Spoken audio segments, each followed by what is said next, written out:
It's a piece of land that's smaller than the state of New Jersey.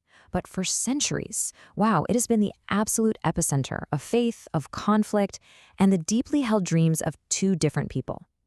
In this explainer, we're going to dig into the long and complicated history of how this one small land became home to two powerful and often competing national stories.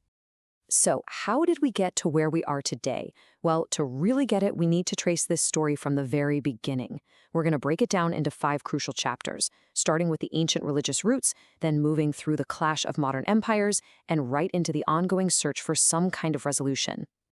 Okay, to really get a handle on the conflict today, we have to wind the clock way, way back. Thousands of years, actually. Because the connection people have to this land isn't just about politics. For so many, it's ancient, it's spiritual, and it's right at the core of their identity. Right, so this land story is really told in layers of faith and empire.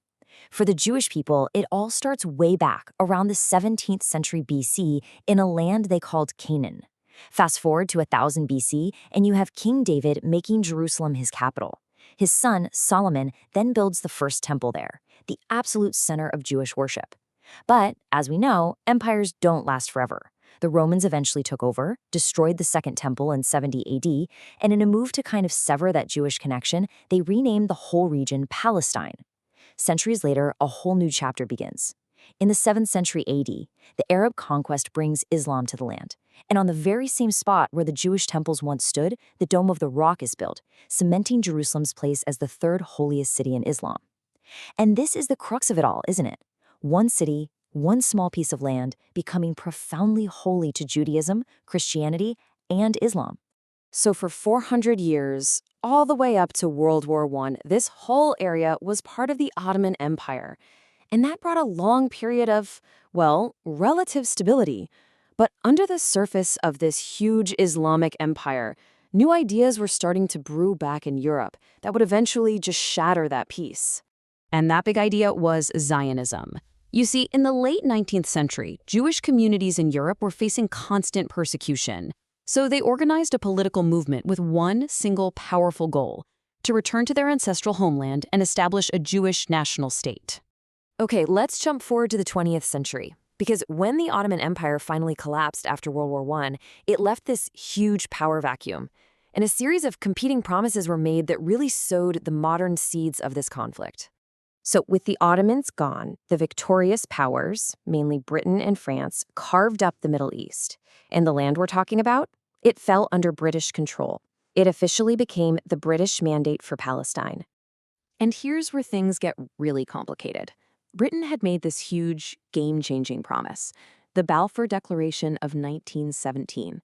It publicly supported the Zionist goal of creating a national home for the Jewish people. For the Zionist movement, this was a massive win. But for the Arab population, who had been living there for centuries and also called it their home, it felt like a profound betrayal, and it just lit a fire of tension that would burn for decades. Then, in the 1930s and 40s, that tension just exploded.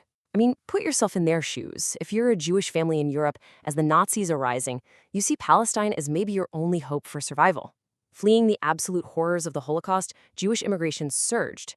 This huge, rapid change in demographics terrified the local Arab community, and it led to violent clashes as two peoples, both with legitimate fears and dreams, found themselves in a terrible, direct conflict over the same land. Britain was just caught in the middle, unable to make either side happy. A weary Great Britain basically decided it had had enough. So in 1947, they just washed their hands of it, announcing they were leaving and handing the whole impossible problem over to the brand new United Nations. So what was the UN's big solution? Partition. Split the land in two. And take a look at this chart. It proposed an Arab state and a Jewish state, with Jerusalem set aside as this special international city. Now, Jewish leaders, who were desperate for a state of their own, accepted the plan, but Arab leaders rejected it, flat out. And their argument was pretty straightforward. How could it possibly be fair to give over half the land, 56.5%, to a Jewish population that, at the time, only made up about a third of the total? That rejection, well, it lit the fuse for what came next, the single most pivotal event in this entire story. The moment the British left in 1948, war erupted, and that one year is remembered in two profoundly, painfully different ways. And this, right here, This slide gets to the absolute heart of the conflict. For Israelis, 1948 is the War of Independence. It's a heroic, desperate victory that finally gave the Jewish people a safe haven after centuries of persecution. But for Palestinians, that same year is al-Nakba, or the catastrophe. It's the traumatic moment they were either expelled from or forced to flee their homes, the moment their society was shattered and their land was lost. The very same event is a national triumph and a national tragedy. And behind that war, there's a staggering human cost. This number, over 750,000, represents the Palestinians who became refugees. And it's not just a statistic, you know. It's a crisis of displacement that continues to this day, with whole generations of families born and raised in refugee camps all across the Middle East. But the 1948 war didn't lead to peace, not by a long shot. In fact, it was just the beginning of a cycle of conflict between Israel and its Arab neighbors that would keep redrawing the map of the Middle East again and again. The next huge earthquake came in 1967. After weeks of rising threats, the Six-Day War broke out. It was Israel against a coalition of its neighbors, Egypt, Jordan, and Syria. It was unbelievably short, but its consequences were monumental, and they're still being felt today. In a stunningly decisive victory, Israel's military captured a massive amount of territory in just 6 days. They took the West Bank and East Jerusalem from Jordan, the Gaza Strip and Sinai Peninsula from Egypt, and the Golan Heights from Syria. This victory kicked off a whole new chapter, the Israeli military occupation of the West Bank and Gaza, which placed millions of Palestinians directly under Israeli rule. And right after the war, something new started to happen. Israeli citizens who came to be known as settlers began building communities inside those newly occupied territories. And this whole settlement project has since become one of the most divisive and difficult obstacles to peace. So you have this reality of life under decades of military occupation. What happens next? Well, pretty inevitably, it sparked a new phase of resistance from Palestinians. And that, in turn, launched a long, frustrating, and, so far, unsuccessful search for a lasting peace. In 1987, that resistance just exploded into what became known as the First Intifada. It's an Arabic word that means shaking off, and that's what it was, a widespread, popular uprising. We're talking protests, strikes, boycotts, a whole campaign of civil disobedience by Palestinians living under occupation.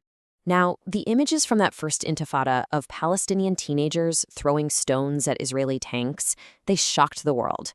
It created this new political pressure that really for the first time pushed Israel and the main Palestinian political body, the PLO, to actually sit down at the negotiating table. And this led to the famous Oslo Accords. The Oslo Accords were a huge deal, a landmark achievement, but man, were they complicated. They didn't create a Palestinian state. Instead, they chopped up the West Bank into this patchwork of zones, Area A, B, and C, with all these different levels of control. The whole thing was designed to be temporary, a 5-year roadmap of steps meant to build trust on the way to a final peace deal. But that final deal, it never happened. The dream of Oslo pretty much died when peace talks collapsed in the year 2000, which then sparked a far more violent second Intifada that just shattered whatever trust was left on both sides. In the years since, the cycle has just continued. Israel pulled out of Gaza in 2005, but 2 years later, the militant group Hamas took control, which led to a crippling blockade. And really, the last couple of decades have been marked by failed talks and periodic flare-ups of violence, deepening the stalemate we see today. Which brings us to today, with a land that is holy to billions, but home to two peoples with these entwined histories and deeply conflicting dreams. And it leaves us with the same central, unresolved question that's been hanging over this region for so long. How can these two powerful national stories, both born from this long history, ever find a way to coexist in one small land?